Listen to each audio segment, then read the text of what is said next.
ಈ ಸರ್ಕಾರಕ್ಕೆ ಮಾನ ಮರ್ಯಾದೆ ಇದ್ದಿದ್ರೆ ನಿನ್ನೆ ದಿನನೇ ಯಾರೋ ಪಾಕಿಸ್ತಾನ್ ಜಿಂದಾಬಾದ್ ಅಂಥೇಳಿ ಘೋಷಣೆಗೆ ಹೋಗಿದ್ನೋ ಅಲ್ಲೇ ಒದ್ದು ಅಲ್ಲೇ ಸ್ಟೇಷನ್ ಒಳಗೆ ತಗೋಬೇಕಿತ್ತು. ಅಷ್ಟೊಂದು CCTV ಕ್ಯಾಮ್ರಾ ಇದೆ, ಯಾರು ಕೂಗಿದ್ದಾರೆ ಎಲ್ಲ ಟಿ ವಿ ದೃಶ್ಯ ಮಾಧ್ಯಮಗಳು ತೋರಿಸಿದ್ದಾರೆ.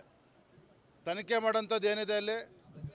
ದೇಶದ್ರೋಹಿಗಳನ್ನು ಕೂಡ ಒಳಗೆ ಹಾಕೋಕ್ಕೆ ನೀವು 10 ಬಾರಿ ಯೋಚನೆ ಮಾಡ್ತೀರಿ. ಅದಕ್ಕೆ BJP ಹೋರಾಟಕ್ಕೆ ಇಳಿಬೇಕಾಗಾದ್ರೆ ದೇಶದ್ರೋಹಿಗಳನ್ನು ಹಿಡೀರಿ ಅಂತ ಹೇಳಿದ್ರೆ, ಯಾರು ದೇಶದ್ರೋಹಿಗಳ ವಿರುದ್ಧ ನಿನ್ನೆ ಹೋರಾಟ ಮಾಡ್ತಕ್ಕಂಥ ಪ್ರಯತ್ನ ಮಾಡಿದ್ರು BJP ಕಾರ್ಯಕರ್ತರು, ಅವರನ್ನ ಹಿಡಿದು ಒಳಗಾಗ್ತಕ್ಕಂಥ ಕೆಲಸ ಕಾಂಗ್ರೆಸ್ ಸರ್ಕಾರ ಮಾಡಿದ್ದಾರೆ. ಬಹುಶಃ ನಾನು ಅಂದ್ಕೊಂಡಿರಾಗ ಇತ್ತೀಚಿನ ದಿನಗಳಲ್ಲಿ ಸರ್ಕಾರದ ನಡವಳಿಕೆಗಳನ್ನು ನೋಡಿದ್ರೆ 5ನೇ ಗ್ಯಾರಂಟಿ ಜೊತೆ 6ನೇ ಗ್ಯಾರಂಟಿನೂ ಕೂಡ ಜೋಡಿಸ್ಕೊಂಡಿದ್ದಾರೆ. ದೇಶದ್ರೋಹಿಗಳನ್ನು ರಕ್ಷಣೆ ಮಾಡ್ತಕ್ಕಂಥ ಒಂದು ಘೋಷಣೆನೇ ಅವ್ರು ಮಾಡ್ದಂಗೆ ಕಾಣ್ತಾರೆ ಕಾಂಗ್ರೆಸ್ ಪಕ್ಷದವರು. ಅಂದರೆ ಈ ರೀತಿ ನಡವಳಿಕೆ ರಾಜ್ಯ ಸರ್ಕಾರದ್ದು, ಮತ್ತು ಅದನ್ನು ತಪ್ಪಿತಸ್ಥರನ್ನು ಇವರು ನಿರಪರಾಧಿ ಅನ್ನೋ ರೀತಿಯಲ್ಲಿ ಹೇಳ್ತಕ್ಕಂಥದ್ದು ನಿಜವಾಗ್ಲೂ ಕೂಡ ಖಂಡನೀಯ. ಭಾರತೀಯ ಜನತಾ ಪಾರ್ಟಿ ಹಾಗಾಗಿ ನಿನ್ನೆ ದಿನವೇ ತತ್ಕ್ಷಣ ನಮ್ಮ ಶಾಸಕರು ಎಲ್ಲರೂ ಸೇರಿ ಇವತ್ತು ನಿನ್ನೆ ದಿನ ಪೊಲೀಸ್ ಸ್ಟೇಷನ್ಗೆ ಹೋಗಿರ್ತಕ್ಕಂಥದ್ದು, ನಮ್ಮ ಕಾರ್ಯಕರ್ತರು ಕೂಡ ಹೋರಾಟಕ್ಕೆ ಇಳಿದಿರ್ತಕ್ಕಂಥದ್ದು.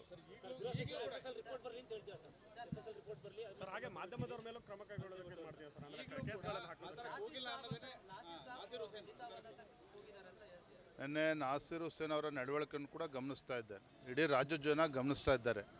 ಒಬ್ಬ ರಾಜ್ಯಸಭಾ ಸದಸ್ಯನಾಗಿ ಆಯ್ಕೆಯಾದ ಮರುಕ್ಷಣ ಈ ರೀತಿ ಘಟನೆ ನಡೀತದೆ ಅಂದರೆ ಮುಂದೇನು ಗಂಡಾಂತರ ಕಾದಿದೆಯೋ ರಾಜ್ಯಕ್ಕೆ ಗೊತ್ತಿಲ್ಲ. ಒಟ್ಟಾರೆಯಾಗಿ ಹೇಳೋದಾದರೆ ಕಾಂಗ್ರೆಸ್ ಸರ್ಕಾರ ಬಂದಾಗಿನಿಂದ ಈ ರೀತಿ ದೇಶದ್ರೋಹಿಗಳಿಗೆ ಬೆಂಬಲವನ್ನು ನೀಡ್ತಾ ಇರ್ತಕ್ಕಂಥದ್ದು, ಮತ್ತೊಂದು ಕಡೆ ಉಪಮುಖ್ಯಮಂತ್ರಿಗಳು ಒಂದು ರೀತಿ ಅವರಿಗೆ ಕ್ಲೀನ್ ಚಿಟ್ಟನ್ನು ನೀಡ್ತಕ್ಕಂಥದ್ದು, ಗೃಹ ಸಚಿವರೇ ಏನೋ ನಡೆದೇ ಇಲ್ಲ ಅನ್ನೋ ರೀತಿಯಲ್ಲಿ ವರ್ತಿಸ್ತಕ್ಕಂಥದ್ದು ನಿಜವಾಗ್ಲೂ ಕೂಡ ಇದು ಖಂಡನೀಯ. ಇದು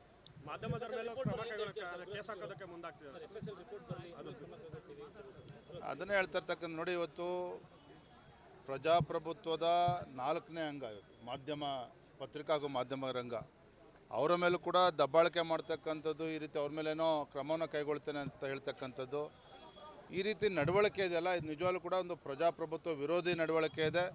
ನಿಜವಾಗ್ಲೂ ಕೂಡ ಈ ಸರ್ಕಾರ ಯಾವ ಮಟ್ಟಕ್ಕೂ ಕೂಡ ಇಳಿತದೆ ಅಂತಕ್ಕಂಥದ್ದನ್ನು ಪದೇ ಪದೇ ಇವತ್ತು ತೋರಿಸ್ತಾ ಇರ್ತಕ್ಕಂಥದ್ದು. ಎಲ್ಲೋ ಒಂದು ಕಡೆ ರಾಜ್ಯದ ಜನರು ಇವತ್ತು ತಲೆ ತಗ್ಗಿಸ್ತಕ್ಕಂಥ ಒಂದು ವಾತಾವರಣ ನಿರ್ಮಾಣ ಆಗಿದೆ.